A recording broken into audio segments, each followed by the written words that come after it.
probably lived about maybe like a 30 or 40-minute drive into the city, so not too far, but it was still pretty rural. We didn't have a McDonald's in my neighborhood or my town even, until I was in, I think, the 10th grade. There was a McDonald's in a town not too far away, but in the actual town that we lived in, we didn't have a McDonald's. And so when they built that McDonald's, it was a very monumental moment because it was right down the street from my high school. So everyone used to walk there at lunch. Anyways, I grew up in this little town that my mom actually grew up in. She lived there for pretty much all of her childhood, and then she ended up moving like into the city and all around in her early 20s, but then eventually to raise her babies, she moved back to the small little town that she grew up in. And so I actually went to the same elementary school and high school that my mom did. And we lived in this triplex. So there was someone who lived above us and someone who lived below us, and we lived in the middle. And I loved living there. For many years after moving away from that home, I still dreamt about it in my dreams. I loved living there. There was like this big fireplace. There was this nice like kitchen island with some little seats, lots of windows, and the bathroom was really nice because it had like a separate shower and a big bathtub with like these 3 steps up to the bathtub, and I just really loved growing up there. I loved it. And one of the things that I loved most was there was this huge backyard, which growing up I never really realized how fortunate I was to have had such a large backyard. That was completely normal to me, right? So you never really think of it, but my partner actually grew up a lot closer to the city, and he didn't have a backyard at all, which I just find mind-boggling because I had such a big backyard, and I have so many memories playing in that big backyard. It was like a big 3-section backyard. It had like the back that had like some sheds, and it was just like a big open grassy space, and there was like these little cement kind of like tiles. Were they tiles? They were like little garden stones that I would like hop between them all, and then there was like a winding cement path, and I used to like look for bugs, and I remember I'd always like look for worms and stuff after it rained. And then there was also like more the side of the apartment had like this big garden bed with like bushes and some different plants, and I remember always looking through them for like grasshoppers, and I just had so much fun in that backyard. And then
wasn't that close of friends with her pretty much ever. We went through all of elementary school and all of high school together, and we lived across the street from each other for most of that time, and we just weren't that compatible.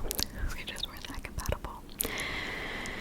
And then down the street, another girl also lived right by us that we went to school with, and same with her. I just wasn't really that good of friends with her. We just didn't really click like that. But speaking of the outdoors and our backyard, there was this man that lived in the triplex directly next to us. So we also kind of like shared a backyard. There was a fence between our backyard and their backyard next to us. And one of the men that lived there, he would be out in the yard every single day during the spring and summertime, down on his knees, like plucking out the weeds in the grass and really, really, really tending to his lawn. And it was crazy because we would always, always, always see him out there, but his efforts really did pay off because there was a stark difference between his lawn and our lawn. Our lawn was just taken care of in like your average normal way, like the grass was just cut every once in a while, and other than that, pretty much left to be as is. But he was always, always, always out there tending to it, and his grass looked so healthy and so pristine. It really made a huge difference. And then in his backyard, actually on right along the fence between our two yards, so I was able to see them very clearly. He had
still